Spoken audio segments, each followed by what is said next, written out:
Ya, ia le tua le nei aso matangofie fai fo'i ona tatou aulia mai ma le manuia lenei aso ia i le alofa ma le agalelei silisili ese o le tatou tapa'au le lagi lea e fa'afeiloa'i ma fa'atalofa aloaʻia atu ai i le polokalame ia o le leleiga mo tagata uma i le paia fo'i ma le mamalu o se tatou atunuu ia ua mafai fo'i ona mafuta mai ia e maise fo'i i latou o le a fai fo'i ona mai moina lenei polokalame i se taimi o i luma ae o le a ou amataina i tatou se talo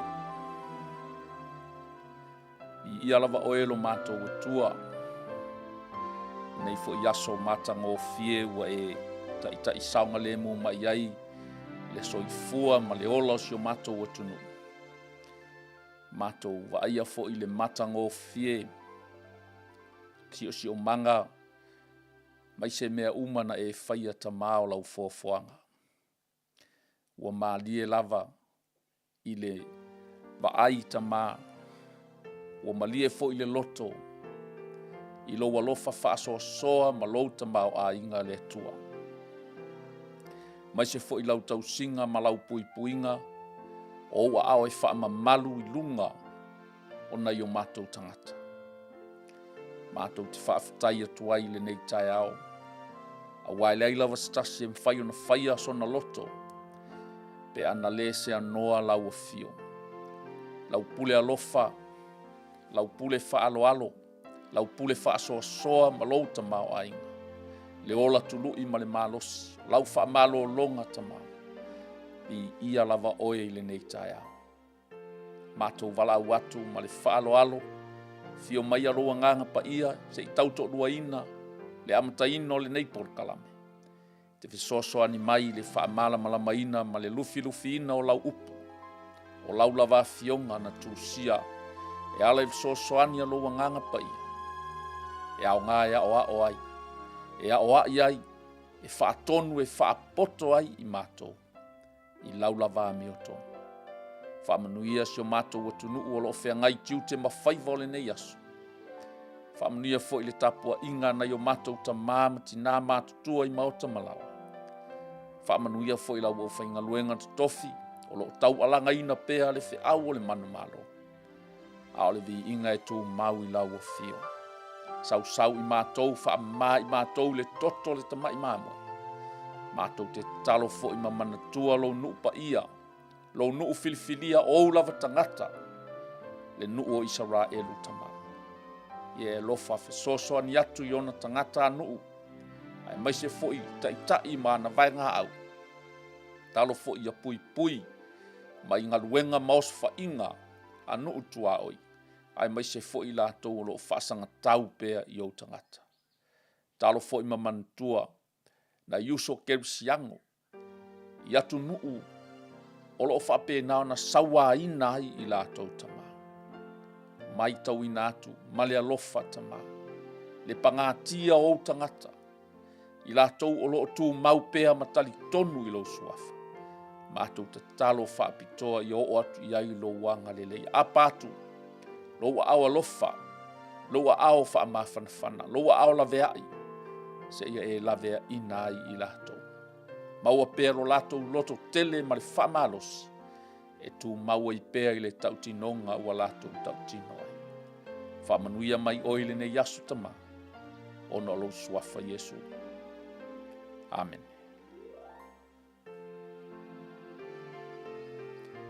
Ya, di ia le atua ma toi whaafelo ai atu foi. I le ne yaso mātango fie. Ya, o bea lava e whaia e le atua, tātou te oli ma fia iai. E lava le tala le tusi o ia se ma whai o na whaumiso na ola. Ua nao se puao lava e aliali mai ma toe mou atu. Ua nao se fungala au foi e pula ma sala matango fia I le tai au. Ai a o le fiafi ona mamae lea. Ia whafo wina I tātou e le mana o le anganga pa ia I le aso ma le aso. Ia, tātou te langona i le anganga whaafetai, le whaamālo ma le viinga e ave pēr lo tātou atua. Ia oai a sesi, nana tai mai, la tātou wholaunga, le ua tātou o mai le masina sfuma le taso le nei tausanga. A o loo tu mau pea le anga le lei ma le alofa o le atua. Ya, se whaupoponga le nei o le tātou por kalame masani o stofi taitasi ngaluenga o le leinga mō tangata uma. Ya, tātou tusi le ua whapena ona tātou wo iai, sa tātou iai le roma o lona mata mua i le nāwa yaso. Ya, po o le atunu ufo i po o le tu ua o iai le tala inga le apostolo Paulo. Ya, le fo i ua whaasava lia ai, le whataunu uina o lona wala uina mai le atua, ina i avea mawhetu pupula, i avea ma masima, i avea ma la mepa e susulu, i atu nuu, po nuu ese, tusa ma le wala uina o wala auai o ia e le atua. Ya, i le mata upula e lua le ua tato iai. Ya, olo o tilo fo'i ma va ai ai ni awa onga tāua. E lui tauina ai fo'i tātou. E ma whaatupu ai pēa lo tātou whaatuatua. Teu ai o tātou wola. Ma discipline ai fo'i tātou. Whamanatu fo'i ma won ai tātou. Inisio vaenga tāua o le soifuanga o lo tātou wola. Ia ma au na ai pe lava o le tala Paulo. Ilona talii whaaleanganga o Timoteo. Tuspa ia o malava e mai leanganga o le atua. E a oa o ai tātou. E a oa i ai fo i tātou. E whaatonu ai fo i tātou. Ma whaapoto ai fo i tātou le ami o tonu o le atua. Ia ma le mea tonu loa e tatau o na whaia.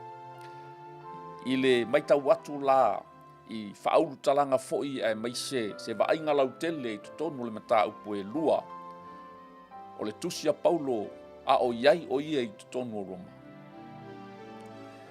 I le vainga lau tele o lo o maitau ina ai le whamatalaina e Paulo po o le talatalaina i le apostolo. O le whamasinonga a mi o tonu a le atua e winga i le angasala. The reality of God's righteous judgment on sin. Tal tonu e mau ese nisi i le whamasinonga a le atua. Po o le vaai mai fo'i a le atua i le anga sala, pa le amio le anga o lo o whaia e tangata. Ia e mai se fo i le tilo a lesi lava tangata, i lesi fo i uso a tangata, ma lana whaamasinonga, e afua mai lana vaai, e afua mai fo i mea o lo o ia mai tawina i le nā tangata, o na whaia i lava lea o lana whaamasinonga, e tusa lava fo i maona langona, malona silafia, malona fo i tamali inga. Tal tonu fo i nei taimi, a o loo tato ia ile nei tusi. Ia, ma mata fo i ile soifuanga o loo tato ia, waiel tal tonunga. E tatau lava o na iei ni fe au whaapitoa ia umeia i lea tua i lea taimi ma lea taimi. E fua fo i le savalinga o loo tato ia. E ao ngā pe i lava o le tala Paulo, e ao ngā e hao mai iei. E whaatonu mai ai fo. To e whaapoto ai i tātou i le ami o tonu a le atua. O le waaila i le nei tusi. Pei o loo whaamatalaina e Paulo po o le waainga lau tele lea le apostolo. The reality of God's righteous judgment on sin. Po o lona ia talitonunga mau tutu lea i le whaamasinonga tonu a le atua. E winga lava i le angasala. O le si tu o loo whamatalaina po o loo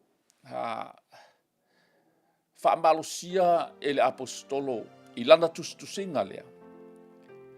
O le onga o le ola whafolinga. The danger of hypocrites. Ona e maitauina I le tustusinga lea Paulo. E fua mai lana savalinga mai le tusi o ngā luenga. I le tau mawhai o iuteia e whamasino I ateia. Ma tuua ina o ia I tuua inga se se. Ma latou tuua ia o ia na te solia le tū la fono. Ia e pe e fōlinga e whape nā le wawa ai a Paulo le soifuanga sa vali mai ai. I tangata e soli le tū la fono. Ai tau solo mua ia I latou. Le mōlia o le apostolo I luma o le whamasino. Ma latou tau se seina I foi. Ia le apostolo ma tau mawhai ai lava ina ia whaasala ina o ia. Ma whaapale pui pui ia te ia.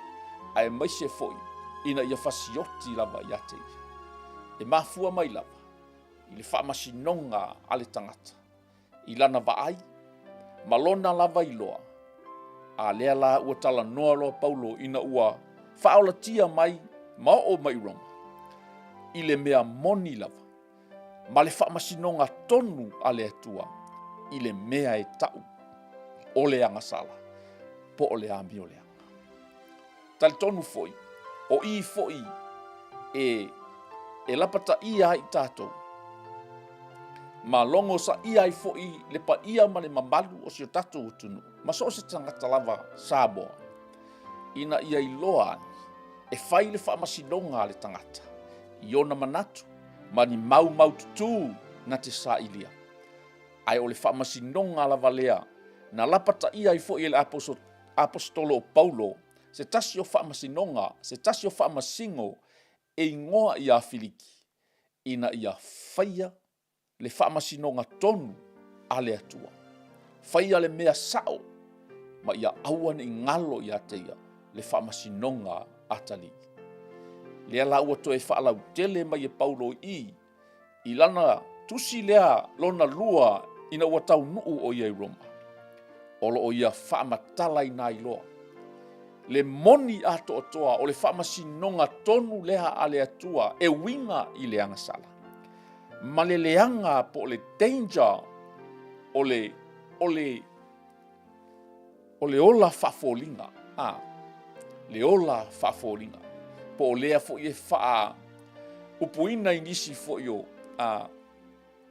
o taimi e tangata o le ola whaafalesaio. O le ola whaafalesaio po le ola whaafolinga. Ia, ma le winga moni lava o le tangata usi tai I le atua. O vaenga ia o loo maitawina. O loo tau mawhai le apostolo e talatala ina I le mata upo e lua o le tusi o Roma. Se I matua whaali tino le moni ato o toa o le whaamasinonga tonu a le atua e winga I le angasala. Le leanga o le ola whaafolinga. The danger of hypocrisy. And the true meaning of obedience and belonging to God. Le winga moni o lo usi tai. Ma lo whaalongo I le si ufafonga o le atua. Ai mai se foi le winga moni o le yai ma le atua. Po lua mafutanga o your relationship with God. Amen. O nisi la nā o vaenga o loo. Talatala ina po lo tau mawhai le apostolo le mata upu e lua. I nisi o vaenga lau tele po o loo whaamawina le neitusi. O loo whaapea I Paulo. O loo whaamasino atu o lesi tangata a o loo e whaia fo ia oe. E tutusa lava lo nofo sala I luma o le atu. Judging others for sin while committing the same sin makes one equally guilty before the Lord. A todo le tau le o mau atu le whasa moa le. Ai, o lo whamasino ina o le anga sala le stangata, at the same time o ngai fo ie ke whaia o le anga sala le nā. E tu tusa le lei lava, lou guilty po o lou nofo sala i luma o le atua. Peila o i le matua tā vai le le apostolo. Le whaamasinonga moni a le atua e winga i le angasala. So o lou whaamasinoina la o le angasala le si tangata, a o le nae te whaia foi o e le angasala lava le nae tasi. E le aila se senga o oe i le whaamasinonga a le atua. Po o le ai mai a le atua. You are both or you are equally guilty in the sight of God.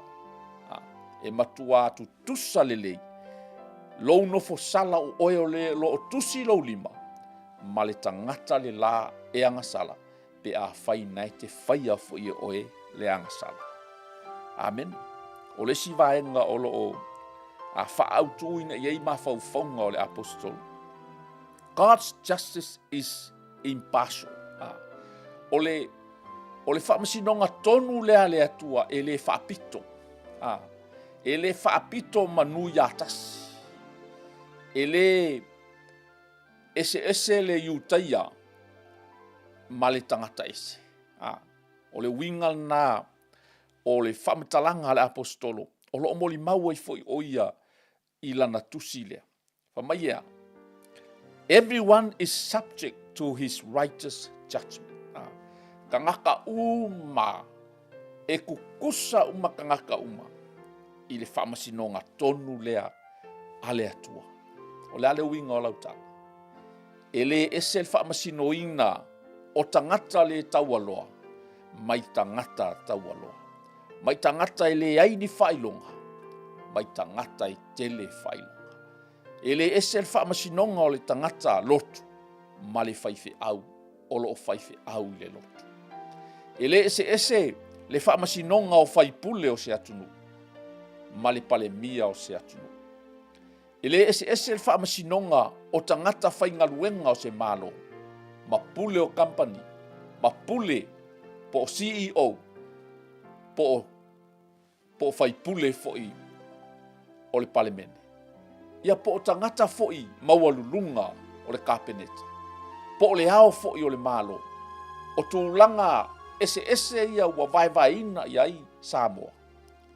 Po o so se atunuu o le lalolanga. I le talala lea po le whaamani nonga lea le apostolo o Paulo. Whai mai eilana tusi. God's justice is impartial. Ele pious, ele whaapito au ngafa. Ele waaipito tasi pe ele whaaloalongia na o nisi tangata. Ai waai maua lalo le whaamasinonga lea le atua i nisi tangata. Ele whaasaoa ele atua le tangata mau oa ma le tangata mau alunga ona e tele ni ana mea pe mau alunga sona tūlanga. Ai sai tia pe whaafale pui. Tangata le taualoa. Tangata ele eini tupi. Ma tangata le amana ia. Pe yo inafa mai everyone is subject to his righteous judgment. E ui uma lava tangata soifua uma. I le whaamasinonga tonu lea a le atua. Pi ia le atua. O le si vaenga o lo o whamatalaina i le apostolo i lana tusi lea po o lo o tau mawhaifoi o ia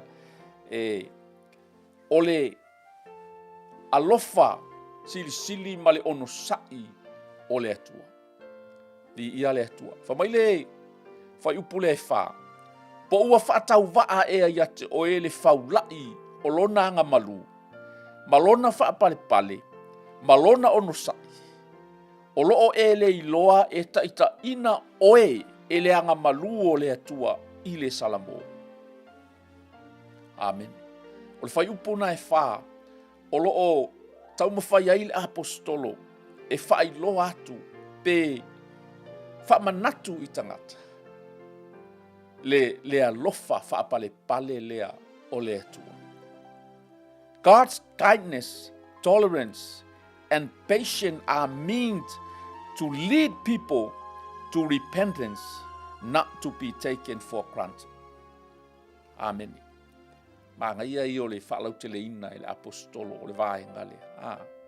Awane i ta'u mamaina e tātou le hanga le lei ma le alofa tuu avanoa lea o le atua. Amen. His kindness, tolerance, and his patience.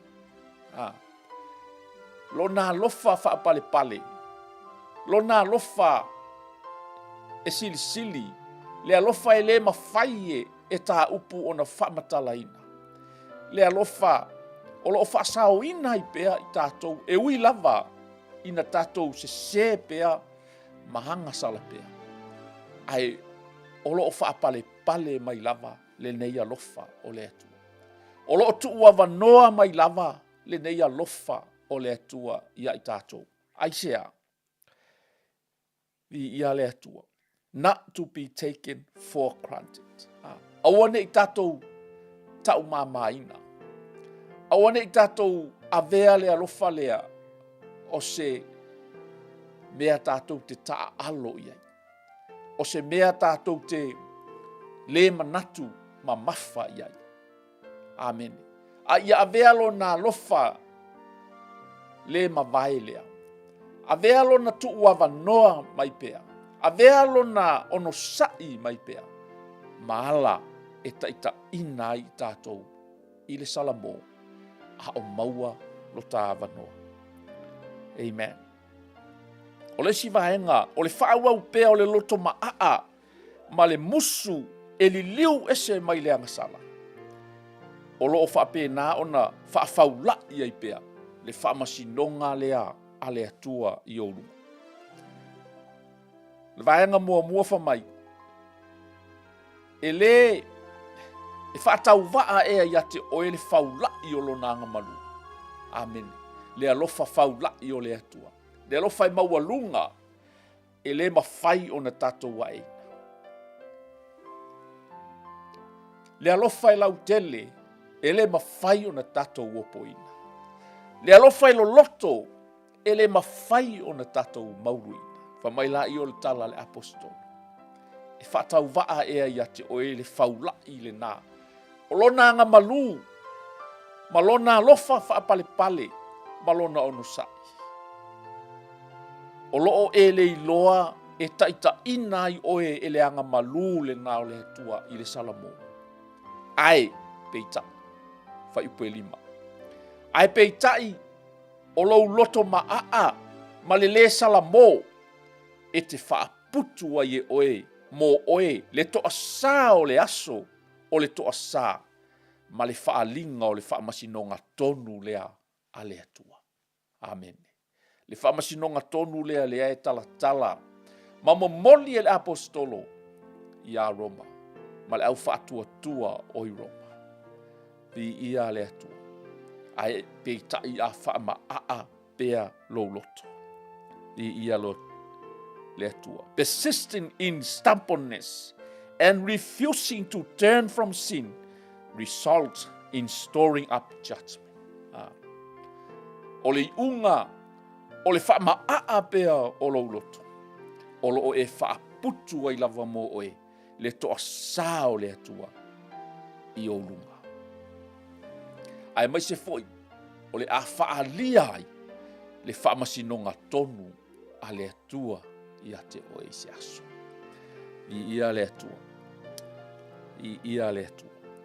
O le si vaenga o lo tala e le apostol. The coming judgment. O le whaamasinonga lea o lo o a ngai mai. I ia le atua.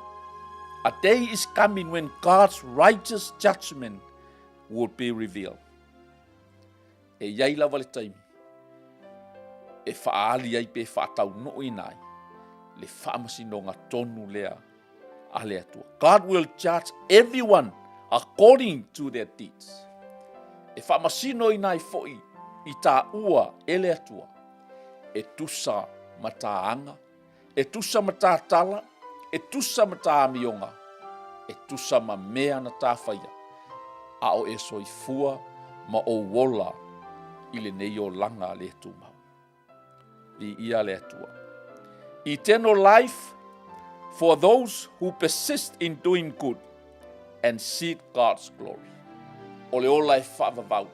Ma le manuia atali, o lo whaatali mai mo i lātou. O lo whaia pea ngā luenga le lei. Masa ili i le mamalu o le atua. Wrath and trouble for those who live for themselves and reject the truth and do evil.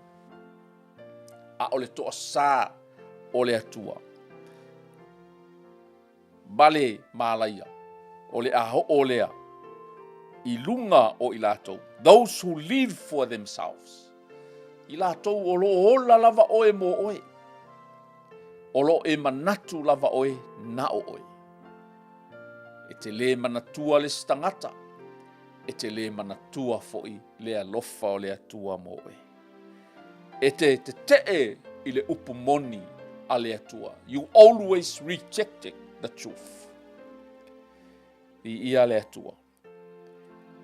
Ai, e te whaia mea lea. You reject the truth and do evil. So se tangata whai mea lea. So se tangata whai mea pio pio.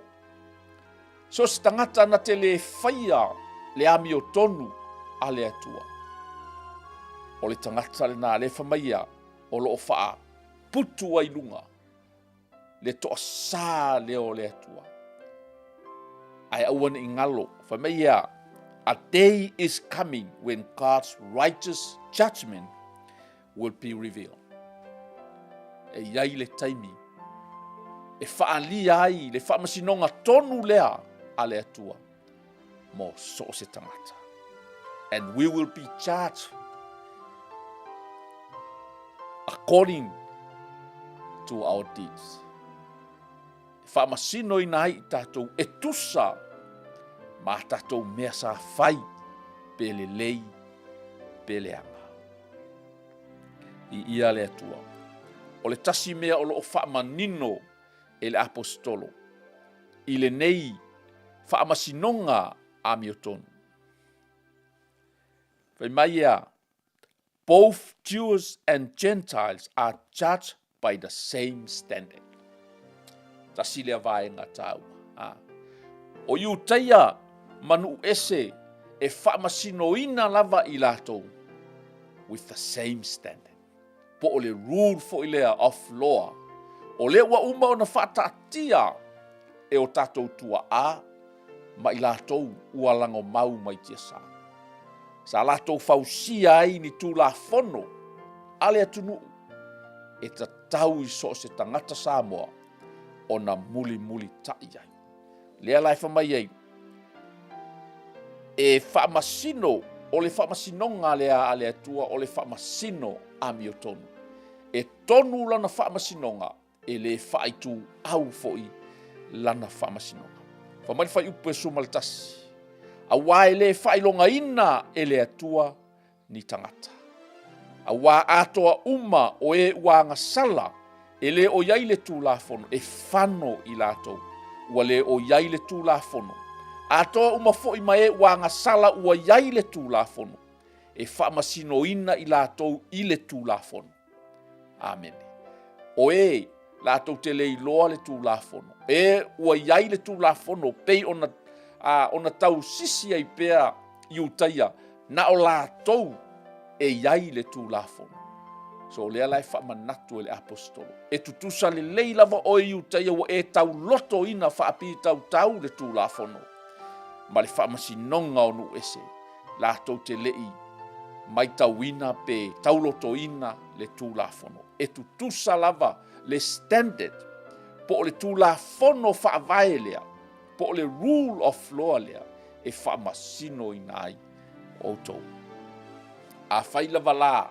E whaamaoni, whaamasinonga, whaalelalo langi nei.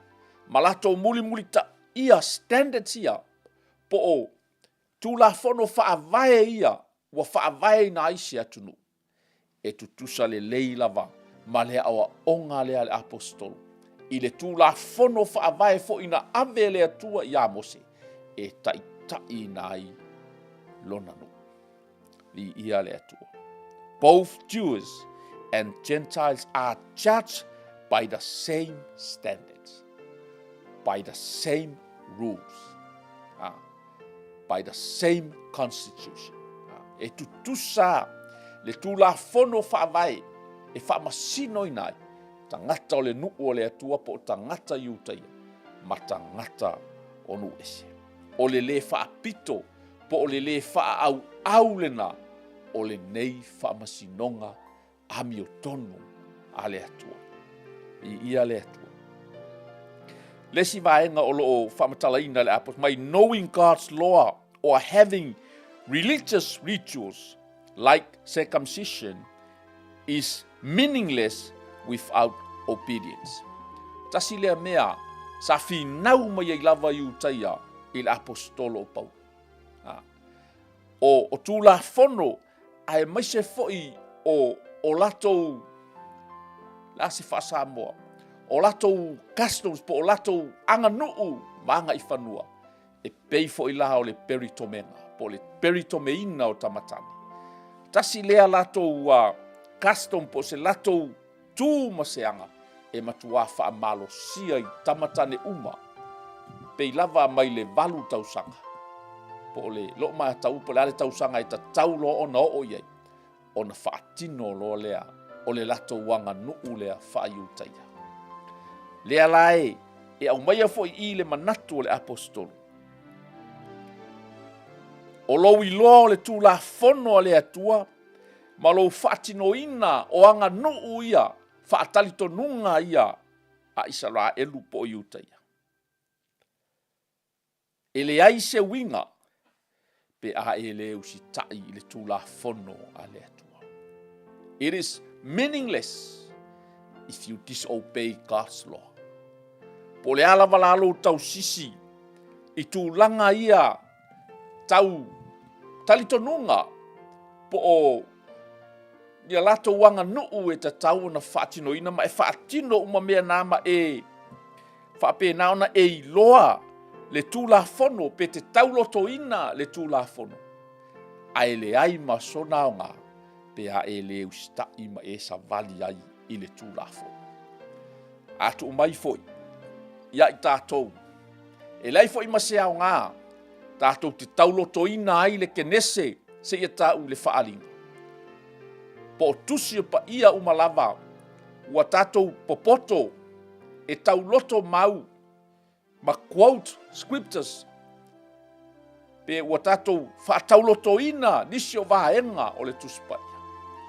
E le ai masona winga, pe a tātou le ustai ma sa vali ai. Pe o nisi na o vaenga, o lo o whape na o na tau mawhai le apostolo, e tau talatala i le neitusi. Whamaia, a wā, e le ta ua mea tonu ina i luma o le atua e ua whaalongolongo atu i le tūla fono. Ai pei tai, o e ana i le tūla fono, e ta ua mea tonu ina ai i lato. E mawhai on tātou whaalongo, e mawhai on na o ina i tātou ma tātou tauloto ina, ai a tātou le ana e sa vali ai. E le ta ua mea tonu ina. I tātou. Pe ona manino i le upu a le atua. E le taua mea tonuina i luma o le atua. E ua whaalongolongo atu i le tūlafono. Ai pe taina o e ana i le tūlafono. Ana o lo usta i lea. Ma e sa vali ai i le tūlafono. I ia le atua. O le si vaenga. O lo o ia. Whaamatalaina.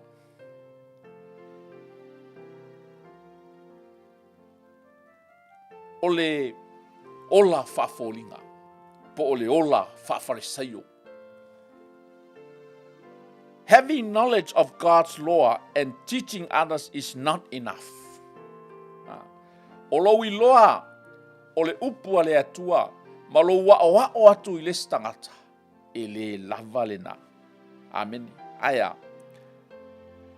E te tau ona e su e lava oe ia te oe. You need to examine yourself. Ma ia e usi tai lava oe. Ma e muli ta ia e tusa ma le tūla fono. E tusa ma le upu o lo e a o ina po lo e whaatonu inai lesi tangata. Di ia le atua. O lesi vaenga o lo o ialapta ia i fo i le tencha po o le matautia o le ola whaafolinga. Ona o lo wola whaafolinga i luma o tangata whaatuatua. E whaapena ona whai a tangata i le atua. Amen. Hypocrisy among believers causes others to blaspheme God's name. E tauleanga ina ai, e isi tangata, le suafa o le atua, ona o lo wola whaafolinga. E whai e tangata tala o le whaolatanga, ma le au whaatuatua, ma le au talitonu i le atua, ona o lo wola whaafolinga. E tele na mai tauina, tūlanga whapena. Ie fo i ua, whapena ona avea, ma au na le atua, ma nisi fo i, ua mai tauina, le whaonga ina o i lātou e le atua. Ai involve loa lātou, i mea, whaapolokiki ma mea, lātou te le tūtū lai ai, e momoli la, le ami o tonu o le atua i to tongu, o whaalapotonga o o iai fo i isi tangata whaatuatua. O i tonu ala lea e whamai ai le apostolo. It causes other to blaspheme God's name. E mawhai ai ona tua ia isi tangata. E mawhai ai ona whaiwhai upu isi tangata i le suafa o le atua. Ona o lo wola whaafolinga i luma o tangata. Ai maise le sila whanga a le atua. Pei o nei vaenga na o lo o tau mawhai le lātou. Tau mawhai le apostol. Pei o na whai tau ina mai fo i le whai upu e suma le lima. O i lātou ia ua iloa mai ai le ngaluenga o le tūlafon. Ua tau sia i o lātou loto. E o whaatasi ai fo i o lātou loto fuati ai fo. O lo o whaa le angaina fo i. Pe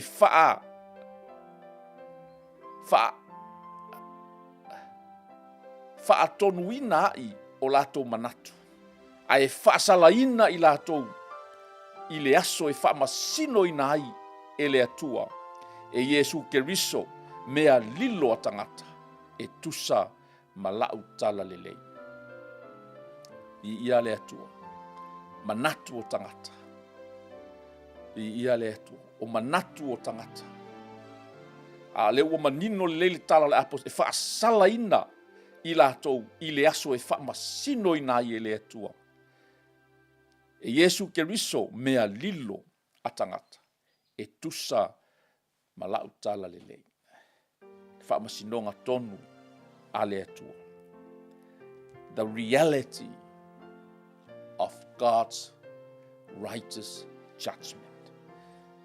Di ia le atua, e le whaapito. E tasi lava le fua e fua umai, e fua uma lava i le standard wa uma na whaatatia po le upu lea a le atua. Di ia le atua, ia, e einai fesili wha tupu manatu fo. Ua mawhai fo i ona tāpena ina. Ia, ina ia whalau tele inai. Ia, ai maise fo ina i toe minute o le tātou polkalame o lo o toe. Na whaatua se fesili whaapea. O le ale winga o le whaupunga lea e le whaitu au le whamasinonga a le atua. O lo tau mawhai ai ale le apostolo e whaamatalaina le whaitu au, le whaapito o le whaamasinonga lea le atua. For God does not show favoritism. E le feiva le atua i naoni nei tangata. E feiva le atua tangata umala. Pe tutusa foi tangata uma i le sila whanga a le atua. God does not show favoritism. O i le tali ali fisili. O ani ni fōlinga vaaya po o ani mea e whaamaonia ai. E le whaitu au le whaamasinonga a le atua. God does not show favoritism. This means that God judges everyone by the same standard. E whaamasino e le atua tangata umalawa i le fua e tasi. Po o le upu e tasi. O le upu lava lea a le atua. Regardless of your background, your heritage, or religious rituals. Lea tala noa i Paulo ia iutaia manu ese i. Po lea lava lo tupu anga, po o oe o se isala elu, po o oe o se tangata ese. O lea lo background pe te maua lunga, pe te taua loa, pe te la ititi fo i pe te le taua loa. Po lea le tapua inga i te tapua ia. You're religious. Both Jews and Gentiles are judged according to their action. Ai whaamasino ina lava tangata uma e fua lava i laua mio. Li ia le atua. Especially whether they obey or disobey God's law.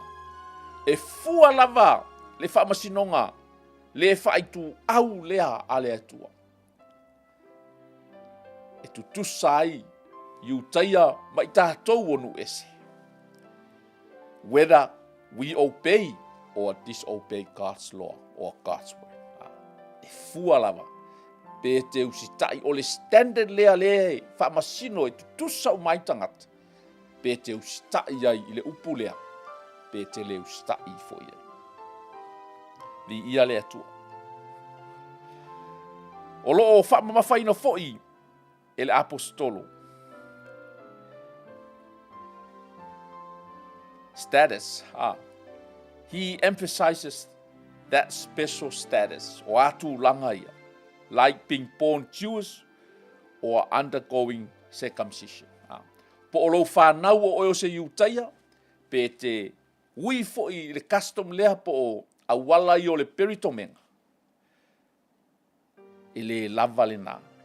But what matters is actually obeying God's law. A o le mea tāua, o lo tatou sta ia lea, o le upu po o le tūla fono a le atua. Li ia le atua.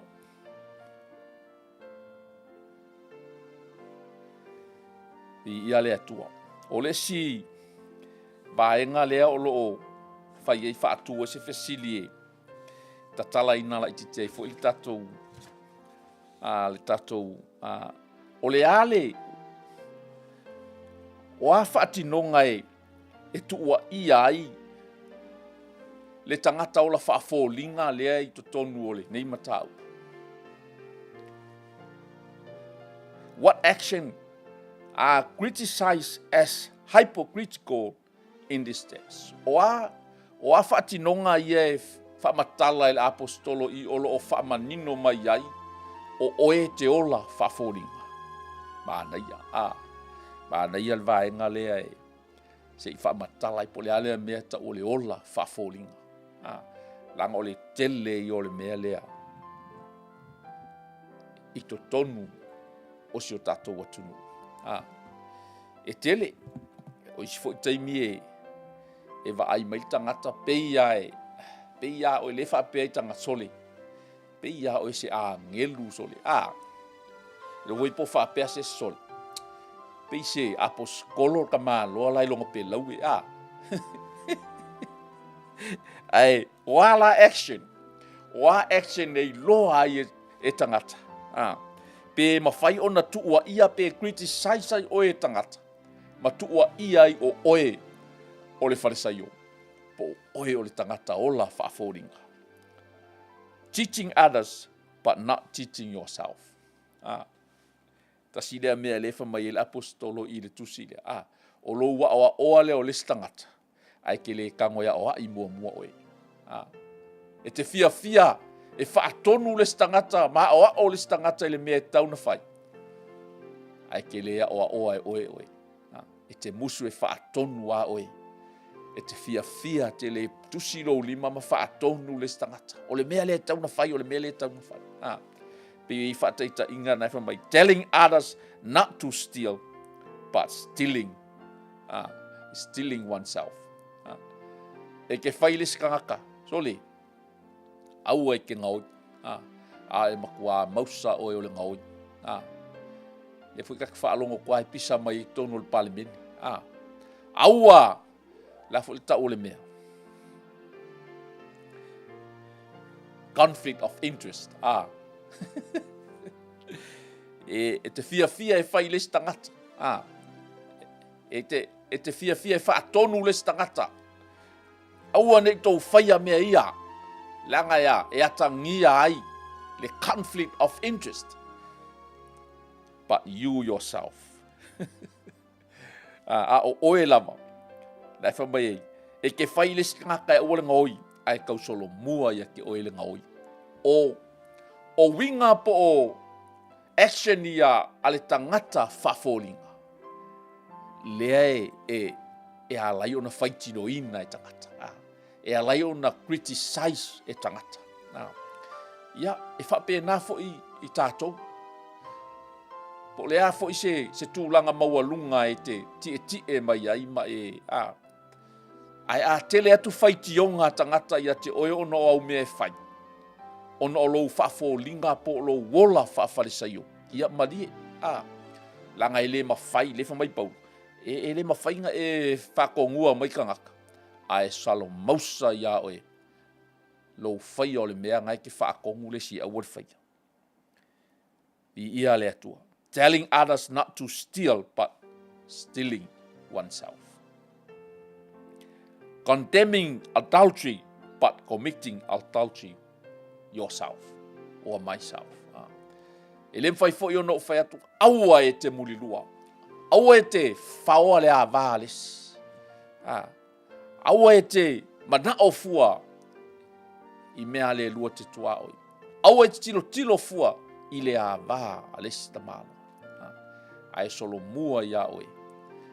Lau tilo fo i le a vāles.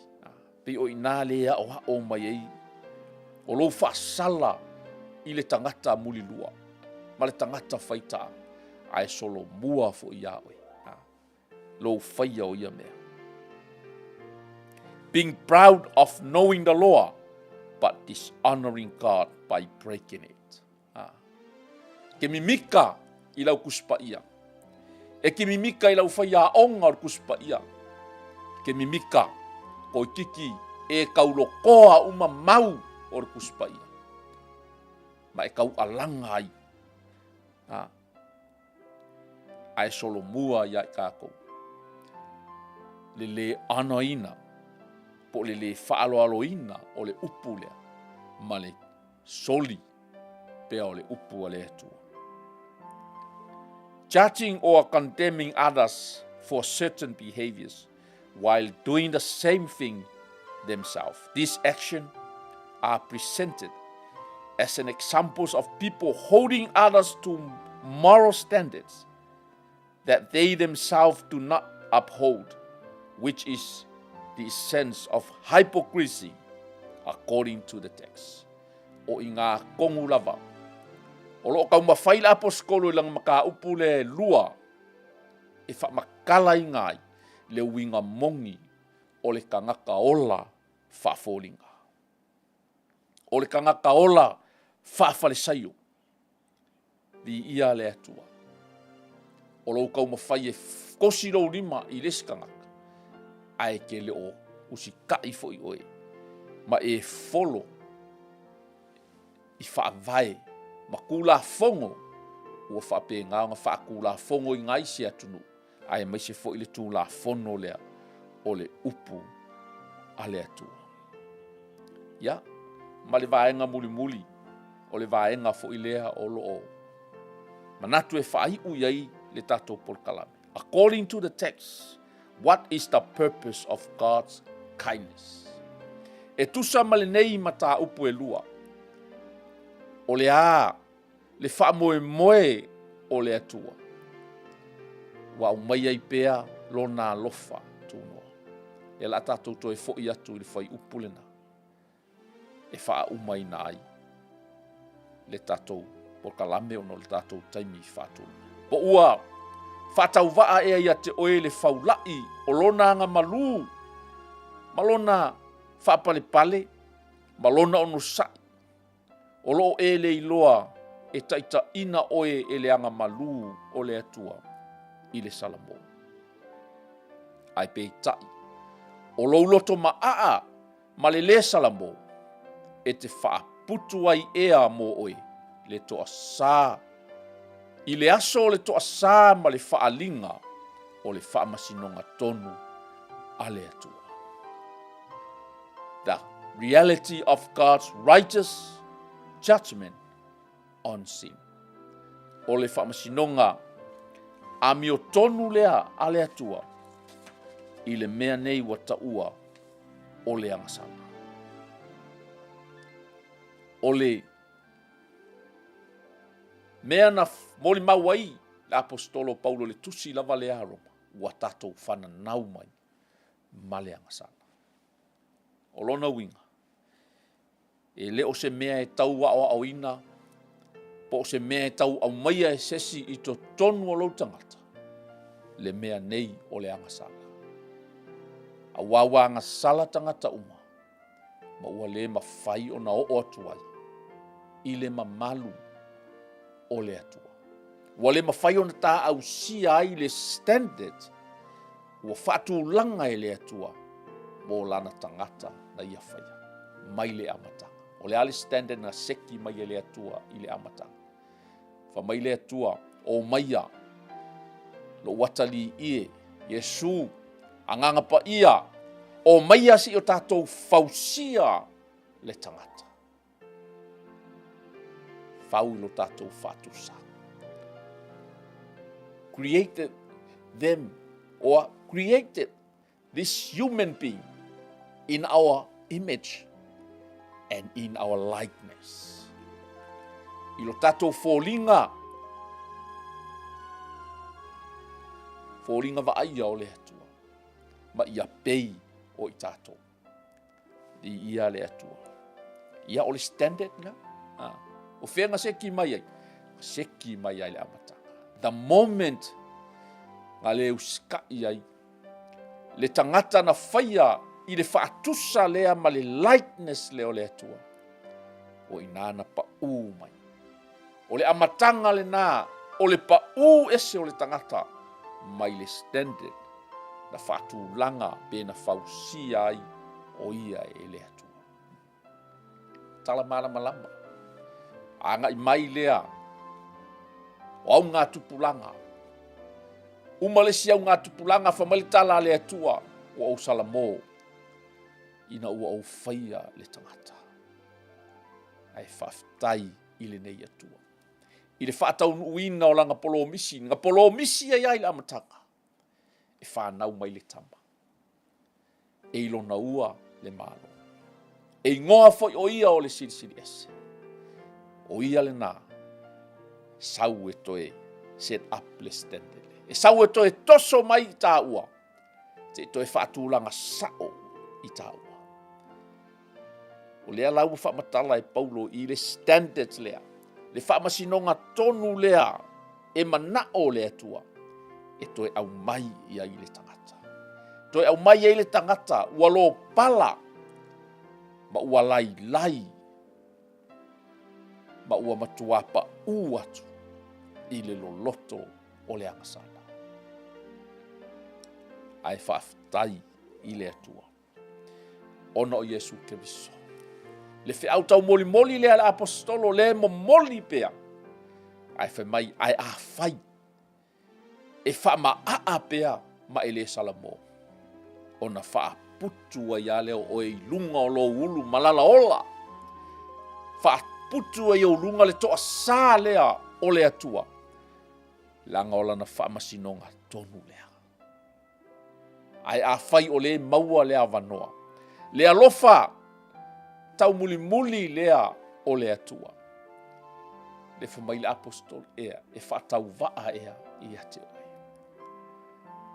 Tai peise au nganinga, tai peise ino se talo sanga mai le loto atoa. E whaatau waa i ate oe le nei faulai o le anga malu o le atua. E whaatau waa i ate oe le nei alofa tau muli muli o le atua. Le nei alofa whaapale pale, le nei alofa tuua vanoa o le atua. Malona ono sai. E le o le avanoa e alea e tai ai oe i le anga malu o le atua i le salamo. Vi ia le atua. A whai o le te whaafofonga mai. A whai o le te whaalongolongo mai. O lo e ola whaafolinga pea. O lo e tō anga pea i le lotu. Iaso sa uma. O lo e tapua i pea. Ai lo ola whaafolinga pea. So se mea te whaia. Whai lava i mata o tangata. E ala ona e alu o na laiva ai mai tangata. A tonu lava o lo loto. O lo matua whaama a lava lo loto. Lea la ua lapta ia i tātou uma. I le nei aso. E whatau waa ea i tātou le nei alofa. Tasi le nei upu. Tasi le nei mana vanga mai le afionga a le atua. Na sui ai lo molanga. Whamai le tala le whaila uma. I le nā pō. O le asa utali atu i le alofa o le atua i ate oe. Le asa utali atu i me alofa. I le anga le lei whaasoa soa o le atua. I ate oe. Amen. O le taimi le nā. Na le mawhai ai e le mā. Na le mawhai ai e le manatu wha le tangata. Na le mawhai ai e afe o mata o tangata. O na tā ofi lo usa vali atu i luma o mata o tangata. Wata fiaola. Wata salamo. Wata langona ina. E le aise tasi alofa e tutusa ma le nei alofa. E le aise tasi alofa e tutusa ma le nei alofa. Na ia tui na atu a toa lo na ola. Sui ai ana uo. E sui ai oe. E sui ai au. E sui ai tatou. No matter what. Po le alo background. O le alo religious. O le alo tūlanga. O le alo maualunga. E tutusa uma. Le standard. E tutusa uma i tātou. I luma o le whamasinonga lea. A lea tua. A vea ia. Le nei avanoa tāua. Ua tātou maua. A vea ia. Le nei tua avanoa ma le anga malu o le atua. Ma le whaapale pale malona ono sai. Se itaita ina i tā ua i le loto mawalalo. Se itaita ina i tā ua i le salamo. Ma e li liu mai. I le atua. A whai o lou manatu le nā. A whai o lou langona le nā. O na e muli muli mai lea i upo le neita. E wha umai nā i le tātou porkalame i le nei aso. Le atua whaafitai lau upo. O mātou whaalongolongo. O le ai fo i se alofanga o mātou tangata. O le ai fo i se mea mātou te lafi ai. A waua manino lau upo o lau whaamasinonga ami o tonu lea. E iai le aso e whaalia. E le ai fo i se tasio i mātou. E sola e se ai. A wā mātou te tutu taito atasi ai luma o lou nofo ali i mamana. Whaamasino i nai mātou i mea na mātou whaia. A o mātou wola i le nei soifua. A whaiwa e filifili. E te talia ina le upo le atua. A whaiwa e langona. Wa e tali i le nei alofa. Wa le whatau waa ia te oe le nei alofa. Ona e muli muli mai lei upu o le nei te tau. Le atua le te maa. O te wha maua lalo ma whato ese i o ruma. Whaamangalo mai au le tangata ngasala. Whaafetai le faulai o louanga malu, o lou whaapale-pale, ma lou ono sai, ona o le nei tangata. Awa o walu atu ma le tali tonu ma le whatuatua na e maliu moa. E lava matoe lou toto, o te mamangalo. O te tali tonu na toe whatuina oe i le mana o le atua, mai le oti ma le tunga mau. Talia mai au, o te avea oe whai mali i ma whaola i lo uolanga, a mata nei se ia e toe a fio mai. Whaafetai tamā, ua o whaola ina i loa lofa tunoa, o no loa lo pele o Yesu Keriso. Amen.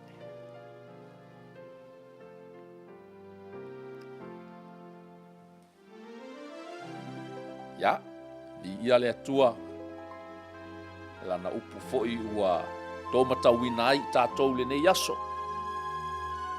Talo lava ia, whaia pēa le fina ngalo le atua e tusa malana upu, o le maua i perfeta o Isaia, e le foi fua, ai whaia le mea e fina ngalo ia i le atua. Whamanuia le atua sa moa si o watunu pele, i whaawawina foi o tiute ma whaiva o le nei aso, whamanuia tu ina i o tātou tamā ma tina mātutua, whaaftai lau tau tapua inga, whaaftai lau tau talo, tali tonu lau tau tapua inga malu lea, o lo manuia i o mātou whaiva ma tiute. Whaaftai foi, si o tātou tunuu mai lava i te tai, ia whamanuia le atua, le whainga māloa sa moa. Whamanuia le atua i le kalesia kerisiano. Whamanuia fo i le atua i nei kerisiano o lo o pangatia i so se tafa o le lalola. Aua fo i nei ngalo i a tātou te talo. Pule alofa le atua tātou te aulia le nava yaso, i a tātou toe whelo ai foi. I lunga lava le nei porkalami. Whama ngalo mai lau tau au auna, se upu fo i wale e tau tamali i lau tau whaafonga. Ianga le leile atua, tātou whelo ai pea. God bless.